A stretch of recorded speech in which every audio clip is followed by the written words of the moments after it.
ভিডিওতে এখন আপনারা যে কবরটা দেখতে পাচ্ছেন এটা কার কবর জানেন? এটা হচ্ছে নুরুল ইসলাম বাবুল সাহেবের কবর, যিনি হচ্ছে যমুনা ফিউচার পার্ক, মানে total Jamuna group, Jamuna TV, তারপর হচ্ছে যুগান্তর পত্রিকা, এই টোটাল সবগুলা প্রতিষ্ঠানের মালিক। উনি যখন মারা যায় তখন উনি বেসিক্যালি কোভিড-19 সময় মারা যায়, মানে করোনার সময় উনি মারা যায়, করোনাতে ওনার মৃত্যু হয়।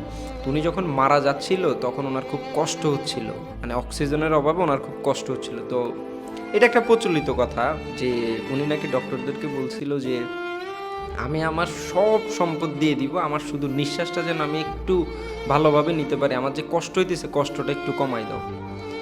আসলে তো এটা বাস্তবিকভাবে আসলে সম্ভব না। পৃথিবীর সকল সম্পত্তিও যদি কাউকে দিয়ে দেওয়া হয়, কেউ আসলে এই কষ্ট, মৃত্যুর কষ্ট অথবা অসুস্থতার যে কষ্ট, এইটা আসলে কমানো সম্ভব না।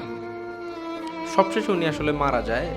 বর্তমানেও যদি আপনি এখনও যদি খোঁজ নেন অথবা এখনও যদি আপনি দেখেন, ওনার ব্যাংক অ্যাকাউন্টে কয়েকশো কোটি টাকা অথবা হাজার কোটি টাকাও হতে পারে, কিন্তু দেখেন উনি কোথায় শুয়ে আছে।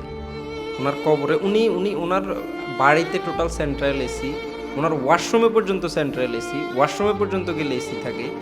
কিন্তু আজকে দেখেন উনি যেই কবরে শুয়ে আছে, 3.5 হাত মাটির নিচে উনি শুয়ে আছে, যেখানে আসলে ময়লা, ঘাস পাতা কবরের উপর